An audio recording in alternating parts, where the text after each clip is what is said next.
वसुदेव सुतं देवं कंसचाणूरमर्दनं देवकी परमानंदम कृष्णं वंदे जगद्गुरुम्।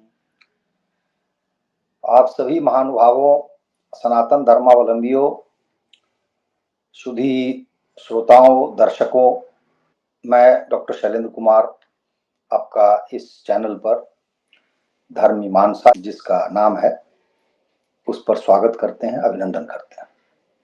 विगत कुछ दिनों से मैंने कोई वार्ता नहीं की। वो उसका कारण यह था कि वार्ता के लिए ही एक प्रकार से कहिए कि मैंने यात्रा की। अविस्मरणीय यात्रा, धार्मिक यात्रा, बहुत ही सुंदर यात्रा रही। वो थी चित्रकूट धाम की। चित्रकूट धाम वो स्थान है जहां पर भगवान राम, माता सीता जी और लक्ष्मण जी लंबे समय तक रहे, जब वो उनके वनवास का काल था। तो वहां पर तो अद्भुत अनुभव हुआ मुझे, और उस पर हम किसी और दिन वार्ता रखेंगे कि क्या मेरा अनुभव रहा। और आप सब लोगों से आग्रह भी करेंगे कि आप सभी चित्रकूट जाएं। माता मंदाकिनी जो वहाँ की नदी है, परम पावन नदी है, उसमें डुबकी डुबकी लगाएं। और वहाँ पर सैकड़ों मंदिर हैं, एक से एक मंदिर है मंदाकिनी के तट पर और अन्यत्र भी। वहाँ जाएं, ईश्वर की आराधना करें, उपासना करें। चित्रकूट के आसपास बहुत अनेक स्थान हैं जहां भगवान राम गए थे, भ्रमण करते थे। उसमें कुछ प्रमुख स्थान है, जैसे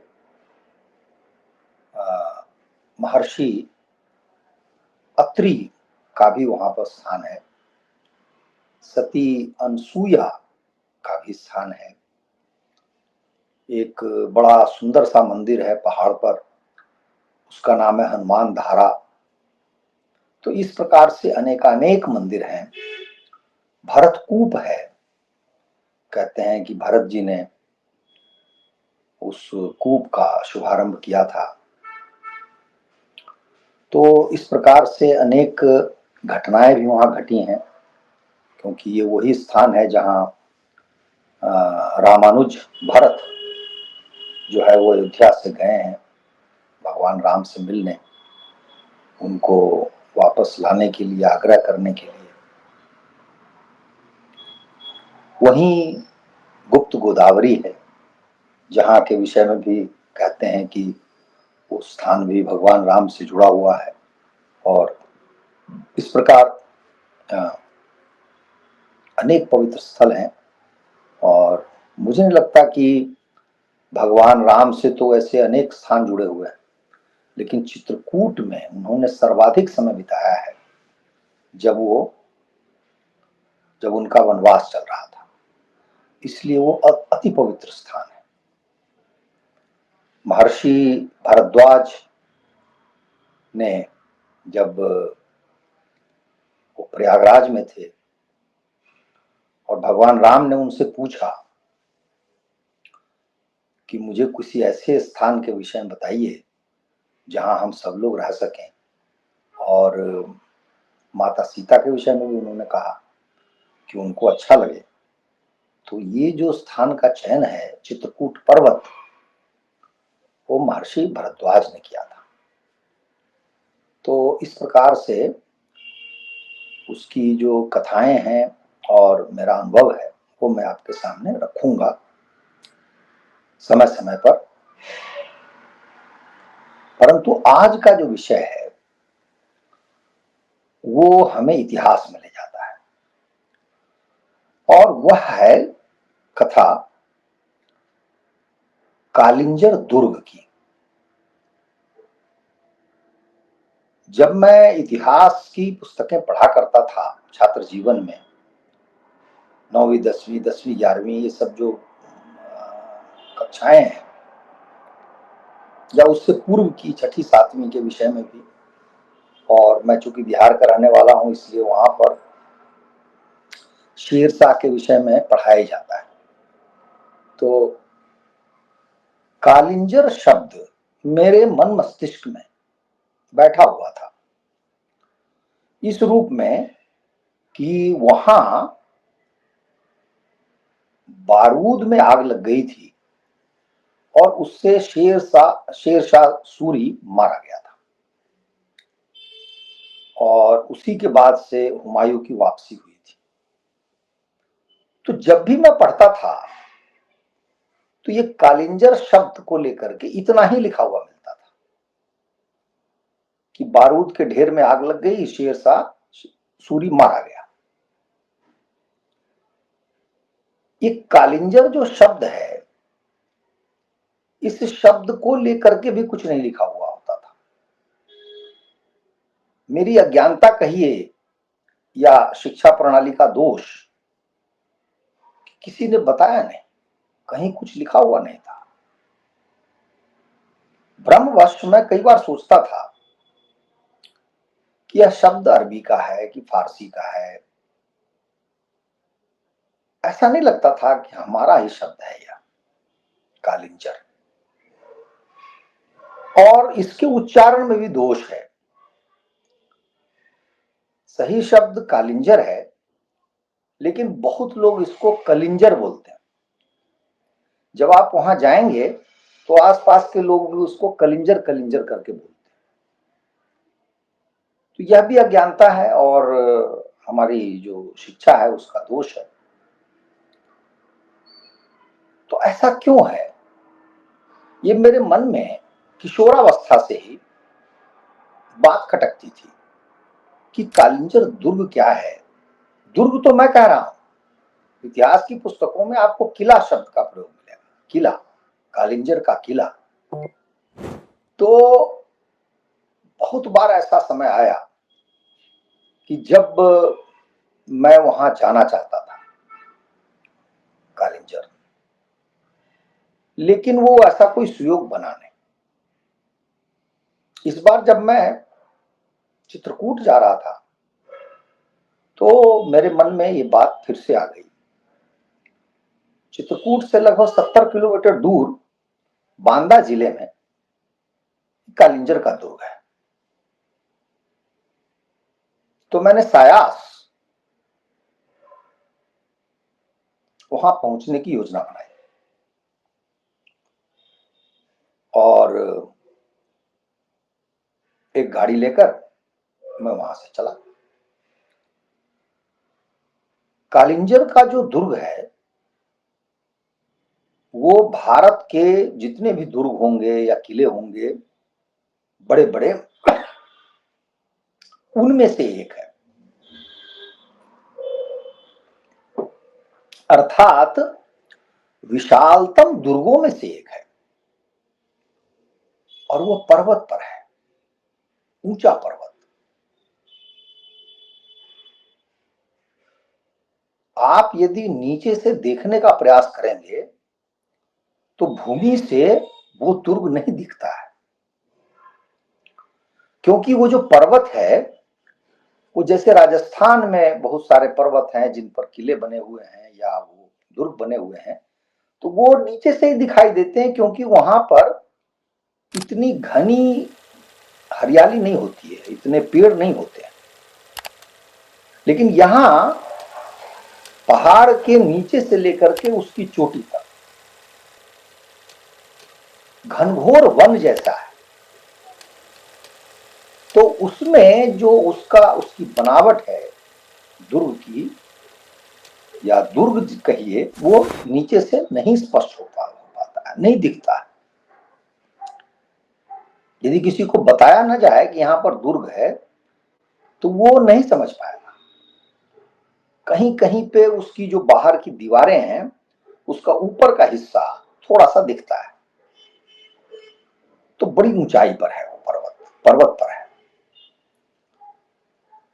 तो ऐसा हुआ कि जब मैं वहां पहुंचा तो वहां मेला लगा हुआ था, और इसको महासंयोग कहिए कि मैं पहुंचा कार्तिक पूर्णिमा के दिन, अर्थात 15 तारीख को। तो वहां पर कार्तिक पूर्णिमा का मेला लगता है, और मेला इतना बड़ा लगता है, इतना बड़ा लगता है कि जैसे लगता है आसपास के पता नहीं 150, 200, 400 या 1000 गांव होंगे, उनके लोग उमड़ पड़ते हैं। और स्थानीय लोगों ने मुझे बताया कि यह मेला कार्तिक पूर्णिमा के दिन तो शुरू होता है, आरंभ होता है, लेकिन वो लगभग 7 दिन चलता है, जिनमें से प्रथम 3 दिन तो बड़ा मेला होता है, उसके बाद से उसका जो आकार प्रकार है वो थोड़ा छोटा होने लगता है। तो मैंने और उत्सुकतावश जानने का प्रयास किया कि मेला किस बात के लिए लगता है, मेले का प्रयोजन क्या है। तो मुझे ज्ञात हुआ कि उस दुर्ग में एक मंदिर है, उसका नाम है नीलकंठ महादेव मंदिर। नीलकंठ महादेव मंदिर में कार्तिक पूर्णिमा को बहुत बड़ी पूजा होती है। सामान्यतया वहां लोग नारियल चढ़ाते हैं और नारियल फोड़ते हैं, और फिर भगवान शंकर, नीलकंठ, उनका एक बहुत बड़ा शिवलिंग है, वहां जल अर्पित करते हैं। तो मैं यह जानकर 1 मिनट के लिए तो स्तब्ध रह गया कि ये कौन सा किला है। किला किला मैं सुनता हूं, शेरशाह सूरी के विषय में सुनता हूं, फिर यहां ऐसा विशाल मंदिर, और उस मंदिर में लोगों का कहना है कि लोग जानते नहीं है, शताब्दियों से पूजा हो रही है, शताब्दियों से। तो मेरे साथ तो एक समस्या ये खड़ी हो गई कि मैं वाहन से था, और उस दुर्ग के करीब 1-2 किलोमीटर पहले ही बैरिकेड लगाया हुआ था पुलिस वालों ने, और वाहन को रोक दिया। अब मेरे साथ समस्या ये खड़ी हो गई कि मैं वहां जाऊं तो जाऊं कैसे। पैदल जाना बहुत कठिन था, क्योंकि 1-2 किलोमीटर मैं सड़क मार्ग से जाता, उसके बाद पहाड़ चढ़ता, और समय ऐसे ही कोई 3-4 बज गए थे। तो मैं तो संभवतः जब तक पहुंचता उस पर्वत के शिखर पर, तब तक अंधेरा हो जाता, रात्रि बेला हो जाती। तो वहां हमारे जो ड्राइवर ने स्थानीय लोगों से मिल करके और हमारे लिए इतना प्रयत्न किया कि अंदर जो मंदिर की देख रेख करने का संभवतः जो पुरातत्व विभाग है, उसके एक कर्मचारी को मुझसे मिलवाया, और वो चूंकि आधिकारिक व्यक्ति था, अधिकृत व्यक्ति था, इसलिए वो अपनी मोटरसाइकिल पर अंदर जा सकता था, क्योंकि पुरातत्व विभाग देखता है। तो ईश्वर की कृपा कहिए कि मैं उसके साथ मोटरसाइकिल पर बैठा। पुलिस वाले तो फिर भी मिले, लेकिन उनको बताया गया कि ऐसे ऐसे पुरातत्व विभाग वाले हैं, तो हमें जाने दिया गया। उस मोटरसाइकिल की कहिए कि उसके कारण मैं शिखर पर पहुंचा। शिखर पर पहुंचने के बाद मोटरसाइकिल वाले ने मुझे छोड़ दिया, और उसने कहा कि आप आराम से घूमिए, और यहाँ पूजा आदि जो है वो रात में भी चलती है, और किसी प्रकार का कोई संकट नहीं है, और मंदिर सोते हुए आप पैदल नीचे उतर जाएंगे। मेरी तो प्रसन्नता का कोई ठिकाना नहीं था जब मैं शिखर पर पहुंचा। शिखर पर पहुंचते ही एक से एक भवन है। कुछ गिर भी गए हैं, कुछ ढहने भी लगे हैं, लेकिन पुरातत्व विभाग ने उन भवनों का कायाकल्प किया है। तो ऊपर पर्वत के शिखर पर विशाल क्षेत्र में फैला हुआ वह दुर्ग है। इतना बड़ा है, इतना बड़ा है कि मैं स्वयं बहुत स्थान पर जा नहीं पाया। उसका कारण यह था कि वहां पर लोग से बात करते हुए कोई मुझे जानता नहीं था कि मेरी इतिहास में रुचि है, और संभवतः ऐसे लोग जाते भी कम होंगे। तो जिनसे भी मैं मिलता तो वो इतना ही कहते कि भाई आप मंदिर जाइए, मंदिर जाइए। उसका परिणाम ये हुआ कि मैं बहुत कुछ देख नहीं पाया और फिर मंदिर की ओर चला। लेकिन फिर भी उसकी जो विशालता है, दुर्ग का जो विराट स्वरूप है, उससे मैं परिचित हुआ, आनंदित हुआ, बहुत अच्छा लगा।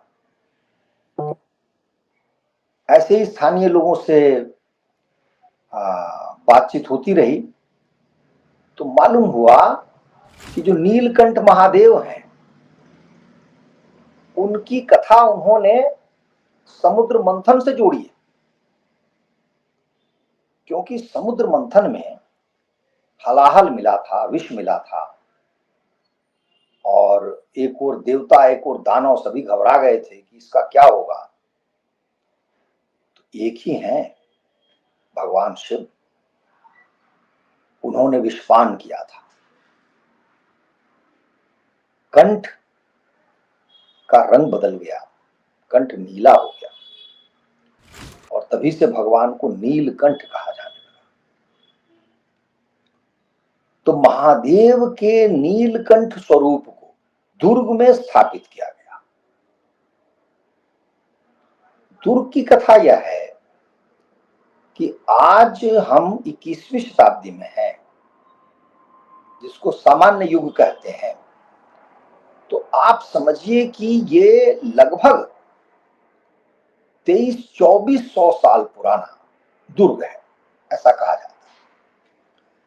ऐसा संभव है कि आरंभ में छोटा होगा, बाद में उसका विस्तार हुआ होगा समय समय पर। तो चंदेल जो राजा थे, उन राजाओं ने इस दुर्ग का एक प्रकार से निर्माण किया, विस्तार किया।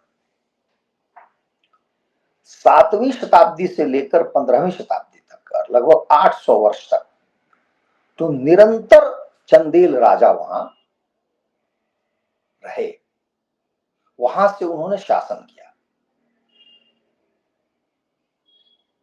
और उसके बाद शेरशाह, हुमायूं आदि ने उसको अपने कब्जे में लिया, अधिकार में लिया, लेकिन कोई रह नहीं पाया। बहुत थोड़े थोड़े समय के लिए लोग रहे। 17वीं-18वीं शताब्दी में भी यह पूरा का पूरा दुर्ग आप कह सकते हैं कि हिंदुओं के अधीन ही रहा। क्योंकि एक दो मंदिर हैं जिनका निर्माण काल 17वीं-18वीं शताब्दी में है। तो इससे ऐसा लगता है कि कुछ व्यतिक्रम हुआ मुसलमानों के आने से, अन्यथा हिंदू राजाओं के दुर्ग के रूप में उसकी निरंतरता बनी रही। और यही कारण है कि मैं एक नीलकंठ महादेव मंदिर की बात कर रहा हूं, ऐसा नहीं है। वहां अनेक मंदिर है, और सबसे बड़ी बात यह है कि वहां के जो स्थानीय लोग हैं, जो पूजा करते हैं, उसकी निरंतरता में भी कोई, कहिए कि व्यतिक्रम नहीं पैदा हुआ है। संभव है जितने दिन तक शेरशाह थोड़े दिनों तक ही था, या आक्रमण काल में हुमायूं के समय हो सकता है कि थोड़ा बहुत उसमें व्यवधान उत्पन्न हुआ हो, अन्यथा उसकी निरंतरता में कोई त्रुटि नहीं आई।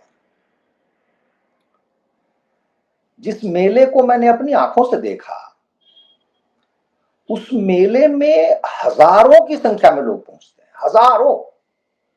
उसके शिखर पर जैसे लगता है एक संसार बस गया है।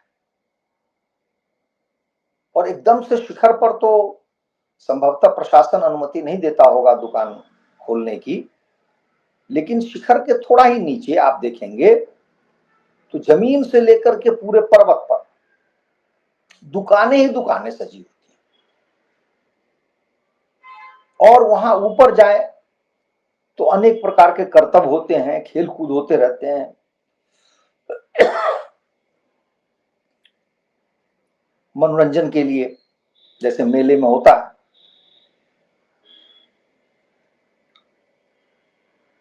तो चलना बहुत पड़ता है क्योंकि वो बहुत बड़ा क्षेत्र है। तो जब मैं वहां पहुंचा तो लोगों की भीड़ देखकर मैं स्वयं दंग रह गया, क्योंकि मुझे स्थानीय लोगों ने बताया कि सामान्य दिनों में जब पूजा नहीं होती है या इस प्रकार का मेला नहीं लगता है, तो संभवतः 50 से 100 लोग भी उस दुर्ग को देखने नहीं जाते हैं, क्योंकि उसका टिकट उन्होंने 50 रुपए रखा हुआ है। इतने कम लोग वहां जाते हैं। तो इसका भी क्या कारण है? इसका कारण यह है कि उस दुर्ग के महत्व के विषय में हमें जानकारी नहीं दी गई है। शिक्षा प्रणाली में उसका कोई महत्व नहीं है, क्योंकि राजस्थान में तो चर्चा होती है महाराणा प्रताप के कारण। चित्तौड़गढ़ या जयपुर जाएंगे तो आमेर का किला, ये सब तो लोग देखते हैं क्योंकि इनका नाम हो गया है। कालिंजर का कोई नाम नहीं, जबकि कालिंजर अति प्राचीन है। उसका महत्व अपने आप में इतना बड़ा है कि मैं तो बता नहीं सकता। मेरी जो कुछ ली गई फोटो है उससे आप देखेंगे तो कुछ कुछ आपको समझ में आएगा कि यहाँ पर मंदिर के बाहर, मंदिर के प्रांगण में पत्थर पर जिस प्रकार की आकृतियां उकेरी गई हैं, पशुओं की, पुष्पों की, फूल पत्तियों की, कि देखकर आप दंग रह जाएंगे। जो शिल्पियों की कृतियां हैं, जिस धैर्य के साथ, जिस निपुणता के साथ उन्होंने बनाया है, उससे हमारा माथा ऊंचा उठता है, गौरव होता है। और कालिंजर शुद्ध रूप से हिंदुओं का दुर्ग रहा है। लगातार हिंदू राजा रहे हैं वहां, और पूजा की दृष्टि से, पूजा के कारण आज तक एक प्रकार से वो हिंदुओं के अधीन ही है। मैंने इस प्रकार की बहुत यात्राएं की हैं। कर्नाटक में बादामी है, बातापी है, हम्पी है, सब जगह मैं गया। लेकिन बहुत स्थान पर ऐसे ही है, पर्वत के शिखर पर दुर्ग बनाया हुआ है हिंदू राजाओं के द्वारा। लेकिन आज यदि आप देखेंगे तो वहां मजार भी बना दी गई है और मुसलमानों के कब्जे में कुछ स्थान आ गए हैं। लेकिन ऐसा कालिंजर के साथ नहीं। अब मैं आगे बढ़ते बढ़ते कालिंजर शब्द का अर्थ नहीं बताया मैंने। कालिंजर का अर्थ क्या है? ये नीलकंठ भगवान से जुड़ा हुआ शब्द है। कोई भी उस समुद्र से निकला हुआ हलाहल पीता तो वो बच नहीं पाता, उसे काल निगल जाता। लेकिन महादेव का दूसरा नाम महाकाल है। तो कालिंजर का अर्थ यह है जो काल को जर्जर कर दे, अर्थात जो काल को ही परास्त कर दे। अब देखिए कितना सुंदर शब्द है, कितना महत्वपूर्ण इसका अर्थ है, लेकिन हमें किसी ने बताया नहीं। इतिहास की पुस्तकों में मिलता नहीं है। क्यों है ऐसा? प्रश्न उठता है कि इस कालिंजर के दुर्ग को किला बनाया, शेर शाह सूरी से जोड़ा, इतिहास यहीं तक क्यों सीमित रहा? इसके सत्य को क्यों छुपाया गया? तो इसका उत्तर बड़ा सरल है। भारतवर्ष में जो कुछ भी हिंदू धर्म से जुड़ा हुआ है, जिससे हिंदू गौरव कर सकते हैं, उन चीजों को, उन वस्तुओं को छुपा दिया गया, उन्हें इतिहास से बहिष्कृत कर दिया गया।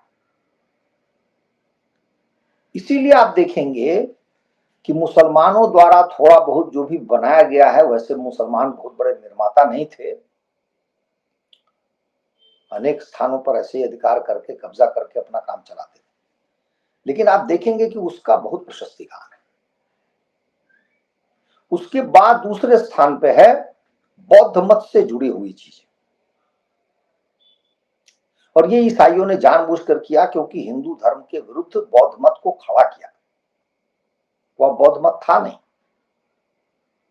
जो अंग्रेजों ने हमें दिखाया। तो मुसलमानों का प्रशस्तिगान करना, उसको दिखाना बढ़ा चढ़ा करके, यह हमारे इतिहासकारों का उद्देश्य रहा है। यही कारण है कि कालिंजर का दुर्ग इतिहास बहिष्कृत हुआ। शेर शाह सूरी वहां मरा, जिस कारण से उसका नाम इतिहास में आया, ये बस संयोगिक संयोग है। यदि शेर शाह वहां नहीं मरता, कहीं और मरा होता, तो संभवतः कालिंजर शब्द इतिहास की पुस्तक में आता भी नहीं। और क्या पता और भी दुर्ग हों जिनके विषय में मुझे ज्ञान नहीं है और वो इतिहास से बाहर हों। तो जब मैं वहां पहुंचा, तो आप एक द्वार कह सकते हैं बना हुआ है, बहुत ही सुंदर सा, जिस पर बहुत आकृतियां उकेरी गई हैं। वह द्वार है नीलकंठ महादेव मंदिर में जाने का। शिखर से थोड़ा उतरना पड़ता है, सीढ़ी बनी हुई है बड़ी चौड़ी सी, उससे आप नीचे उतरते हैं, फिर आप उस प्रांगण में पहुंचते हैं जहां पर नीलकंठ महादेव का मंदिर स्थापित। मंदिर के बाहर आप चित्र में देखेंगे कुछ स्तंभ हैं, उसे आप मंडप कह सकते हैं। स्तंभों के ऊपर एक बस छोटी सी पट्टी दी हुई है पत्थर की, उसके ऊपर छत नहीं है। मूल रूप से उस पर छत थी या नहीं थी, मैं कह नहीं सकता। क्या वो छत टूट गई, तोड़ दी गई, काल कवलित हो गई, मैं नहीं कह सकता। लेकिन जो मंडप की बनावट है वो विस्मयकारी है। एक एक स्तंभ इतना सुंदर है, इतना सुंदर है, उस पर इतनी सुंदर आकृतियां उकेरी गई हैं कि एक एक स्तंभ आपका मन मोह लेगा। और वही जो स्तंभों के बीच में मंडप बना हुआ है, उसी मंडप पर लोग नारियल चढ़ाते हैं या बेलपत्र चढ़ाते हैं, आदि आदि। वहां पे पुजारी होते हैं। मैंने स्वयं देखा, जब पूजा हो रही थी तो ढेर लगा हुआ था नारियल का। तो आप उस मंडप में पूजा करते हैं और उसके बाद आप नीलकंठ महादेव का जो शिवलिंग है, जो विशाल शिवलिंग है, उस शिवलिंग की पूजा करने के लिए आप अंदर जाते हैं, गर्भगृह में जाते हैं। जब आप सामने जाते हैं, सामान्यतः होता यह है कि गर्भगृह के बीचों बीच में लिंग स्थापित होता है। यहां ऐसा नहीं है, आपके दाहिने हाथ में दीवार से सटा हुआ शिवलिंग है। मैं समझ नहीं पाया कि क्या इसको बीच से हटाया गया या मूल रूप से ही यही अवस्था थी, क्योंकि वो अवस्था थोड़ी सी विचित्र लगती है। फिर मेरा अनुमान थोड़ा सा होने लगा। जब मैं वहां से बाहर निकला तो मंदिर के दाहिने तरफ बहुत विशाल मूर्ति बनी हुई है, जिसको एकाश्म बोलते हैं, एक ही पत्थर में काट करके महादेव की मूर्ति। और वो जो विशाल मूर्ति है, उसको देखते ही मुझे, जब मैं मुंबई में गया और वहां जो एलिफेंटा है की गुफाएं हैं, उन गुफाओं में जो भगवान शंकर का बहुत बड़ा चित्र है या मूर्ति कह सकते हैं, कुछ कुछ वैसा आभास होता है।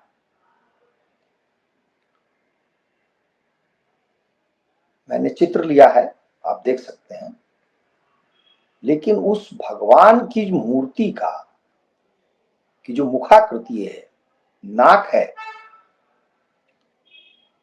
वो तोड़ दी गई है, टूटी हुई है। जब मैंने ध्यान से देखना शुरू किया तो आगे बढ़ते बढ़ते मैंने देखा कि अनेक विग्रह हैं जो छत विछत हैं, जो तोड़े जा चुके हैं। किसी की गर्दन से, जैसे शरीर होता है, गर्दन से उसको अलग कर दिया, किसी की बाह नहीं है, किसी के पैर नहीं है। फिर मुझे समझ में आने लगा कि इस पर मुसलमानों का आक्रमण अवश्य हुआ होगा, क्योंकि मुसलमानों का ये स्वभाव है, की नीति है कि वो मूर्ति को सह नहीं सकते, उनके लिए मूर्तियां असह्य है। इसलिए उन्होंने प्रयास किया होगा कि यथाशक्ति हम इसको तोड़ें। किसी कारण से फिर भी बहुत कुछ वहां बच गया, और जो बचा हुआ हिस्सा है उस पर आज पूजा होती है। तो नीलकंठ महादेव का मंदिर, और भी वहां कई मंदिर हैं, और महलों का तो कोई ठिकाना नहीं है। जैसे राजा का महल है, रानी का महल है, और अन्य जो आवश्यक चीजें होती हैं वो सब हैं। और पर्वत पर जाने का मुझे ऐसा लगता है, आज तो पक्की सड़क है, लेकिन मुझे लगता है कि पहले भी कोई अच्छा मार्ग रहा होगा, क्योंकि उस पर ऊपर रथ भी जाते होंगे, घोड़े भी जाते होंगे, तभी इतना बड़ा जो ऊपर संसार बसाया गया था उसका काम चल सकता था। अन्यथा लोग कैसे जाते आते? तो उसको सुगम बनाया गया होगा, उस रास्ते को। आज तो है वो। अब मंदिर को बढ़िया से देखने के बाद मुझे बातें समझ में आने लगी कि कैसे हिंदू राजाओं का इस दुर्ग को अजय दुर्ग भी कहा जाता है। कहा जाता है इसको जीता नहीं गया कभी, और यह बात भी सच है, और इसीलिए वो बचा भी। जैसे शेरशाह सूरी आया, थोड़े समय के लिए रहा, मारा गया। हुमायूं आया, आक्रमण किया, लेकिन कुछ बात हुई नहीं, कोई रह नहीं पाया, हट गया। तो इसीलिए उसको अजय दुर्ग भी कहा गया। तो मुझे उस गौरव की अनुभूति हुई, मंदिरों के कारण, हिंदू राजाओं की दृष्टियों के कारण। कैसी दृष्टि थी उन राजाओं की, अपने धर्म को लेकर के उनकी समझ कैसी थी, उनकी निष्ठा कैसी थी, उनकी आस्था कैसी थी। वहां हनुमान मंदिर है, अन्य देवी देवताओं के भी मंदिर है, अनेक मंदिर है। और सबकी पूजा होती है। अच्छी बात यह है, मंदिर जैसे मैंने कहा शिखर से थोड़ा नीचे है।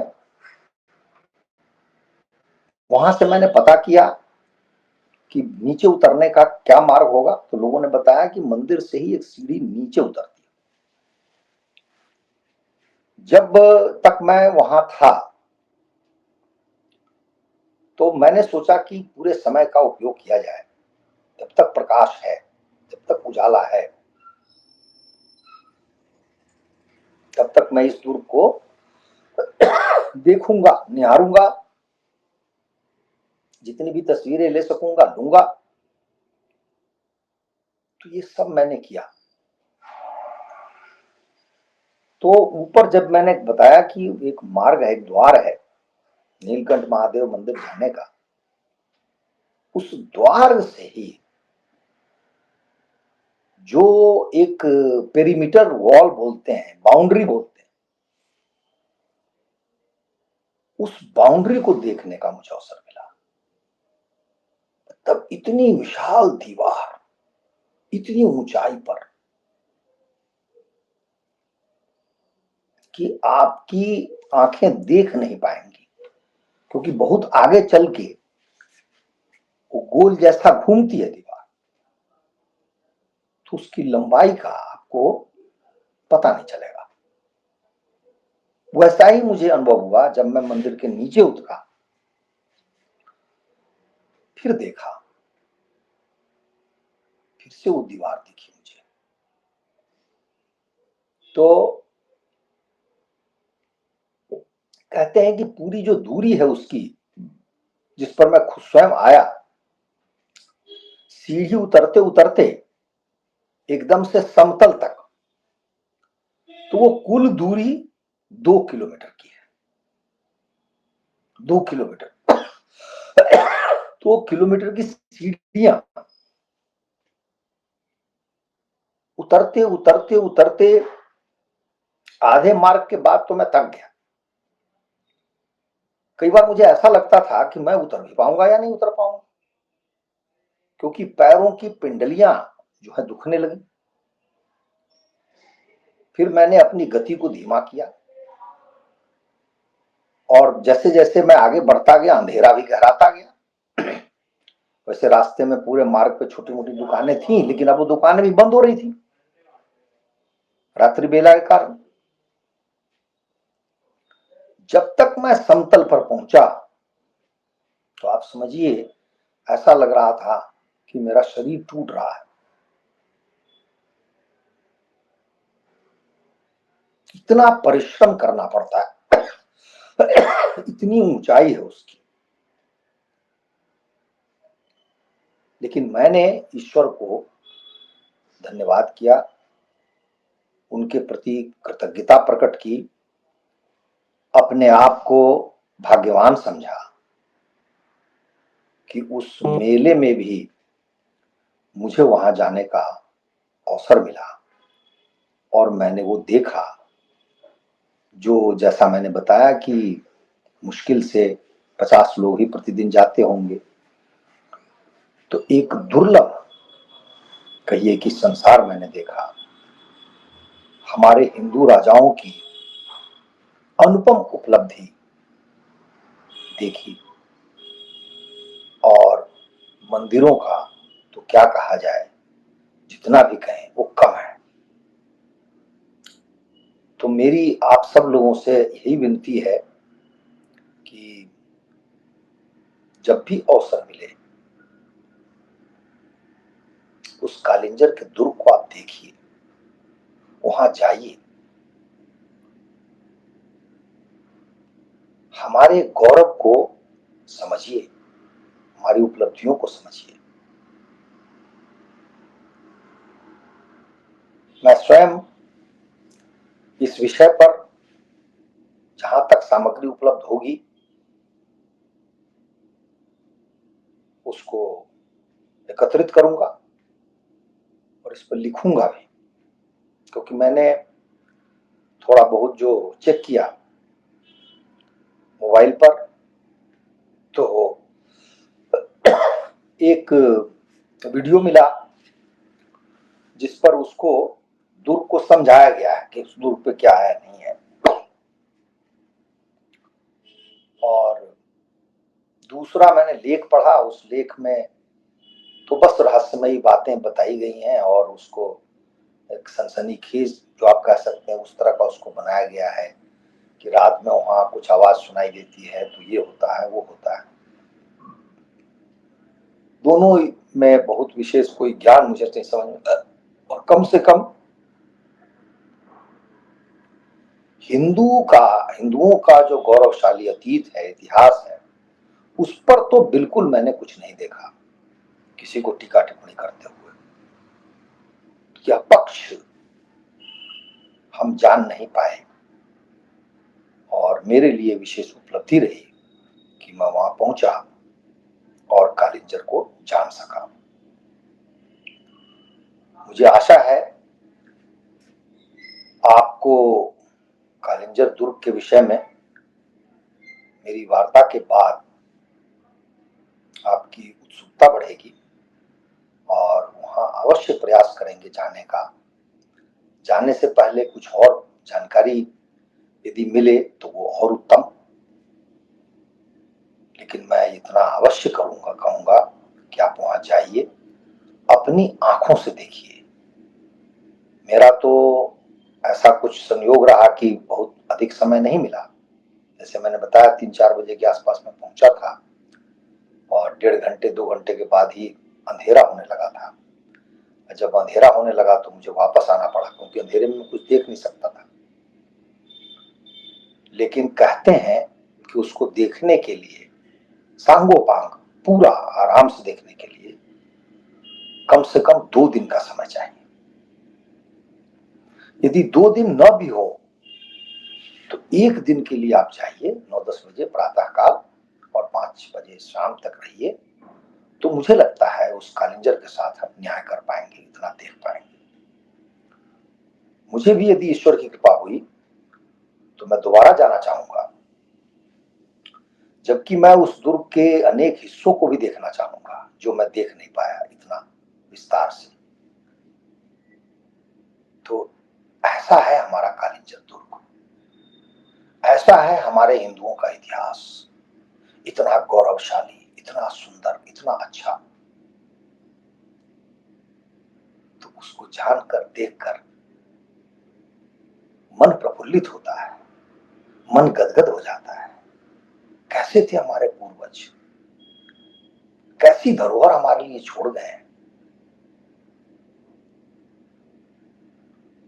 एक नीलकंठ महादेव का मंदिर और वहां पर जितनी आकृतियां बनी हुई हैं, उन्हीं से आपको इतना अच्छा लगेगा जान करके कि हमारे पुराणों में, हमारे अन्य जो शास्त्रों में जो कुछ वर्णन है उनको उकेरा गया है। कितने बड़े बड़े पंडित होंगे, महापंडित होंगे जिन्होंने उस दुर्ग में अपना योगदान किया होगा। तो इस गौरवशाली इतिहास को आप अवश्य जानिए। बहुत सुंदर ये दुर्ग है और बहुत ही विशाल दुर्ग है।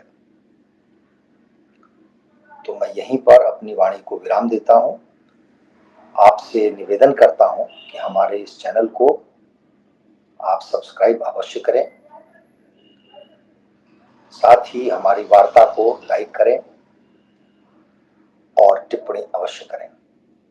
तो फिर हम किसी दिन किसी और विषय पर आपसे वार्ता करेंगे, आपके सामने, आपके सम्मुख किसी और विषय पर। हो सकता है कि चित्रकूट पर मैं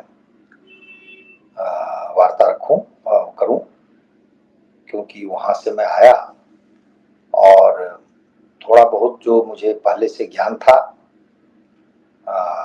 रामायण के विषय में, तो उससे जब मैं वहां भ्रमण कर रहा था तो जोड़ पाता था, मैं देख पाता था, समझ पाता था कि रामायण में क्या लिखा हुआ है, वाल्मीकि रामायण में क्या लिखा हुआ है, रामचरितमानस में क्या लिखा हुआ है। वहां से लौटने के बाद मुझे इतना अच्छा लगा कि फिर से मैंने वो रामायण का जो जिस अध्याय में चित्रकूट का वर्णन है उसको फिर से पढ़ा और रामचरितमानस में भी चित्रकूट का जो वर्णन है उसको पढ़ा और आनंदित हुआ। तो मैं इस विषय को आपके सम्मुख रखूंगा। आपसे विदा लेता हूं। जय श्री राम।